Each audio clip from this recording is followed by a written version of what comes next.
Yolène Vanoya qui vous parle du vin dans Kiosque. Aujourd'hui, l'actualité littéraire de la semaine parce qu'il sort évidemment de nombreux livres sur le vin. Alors, sachez qu'en Île-de-France, eh bien, on avait une catégorie Millet qui est apparue au XIIe siècle. Une catégorie Millet qui était assez ordinaire, mais qui était quand même très appréciée et qui se faisait dans le lieu dit sous la ville. Mais comme le vin n'était pas particulièrement bon, eh bien ceux qui avaient créé ce cépage et les habitants qui le buvaient étaient appelés les bois sans soif, car on pensait évidemment que c'était des gens qui aimaient bien boire du vin et puis qui, ne lésinaient pas trop sur la qualité.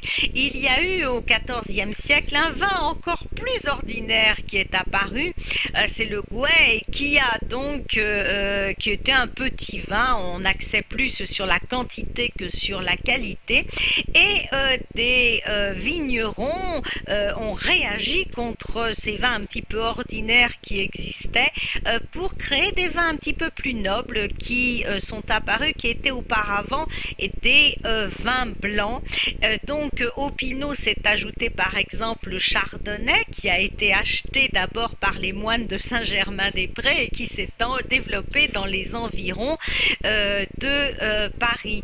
Et puis suite à ça, eh bien, il y a eu, les goûts ont un petit peu changé, ont un petit peu évolué, on préférait le vin rouge au vin blanc, si bien qu'au XIVe siècle sont apparus des cépages de rouge avec le petit clairet, vous savez, ce vin qui était sans prétention, qui était léger, mais qui a été très apprécié.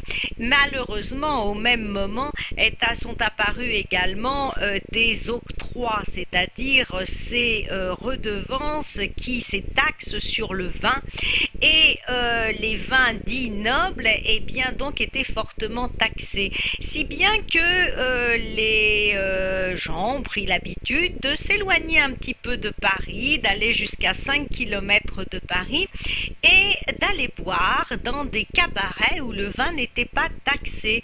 C'est ce que l'on a appelé les fameuses guinguettes, en sachant que guinguette vient en fait du terme qui signifie vin vert, donc le vin qui vient d'être élevé en quelque sorte, hein.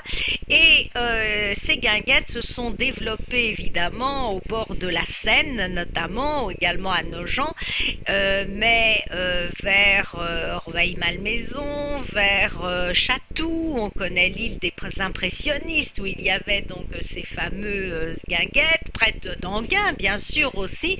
Donc tout le monde venait dans ces... On appelait ça un petit peu le cabaret du pauvre, justement parce qu'on ne payait pas de taxes, mais on y faisait également la fête. Et malheureusement en 1902, le phylloxéra a abîmé toutes ces vignes, tous ces cépages.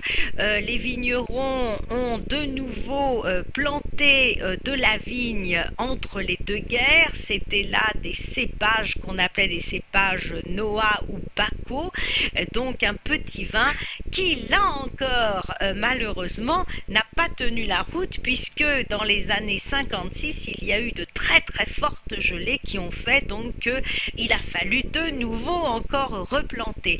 Et là, on était plutôt dans des cépages chardonnay, on était plutôt dans des cépages sévillon ou sauvignon. Et c'est actuellement ce que l'on trouve notamment aux environs de Suresnes ou de Buzenval.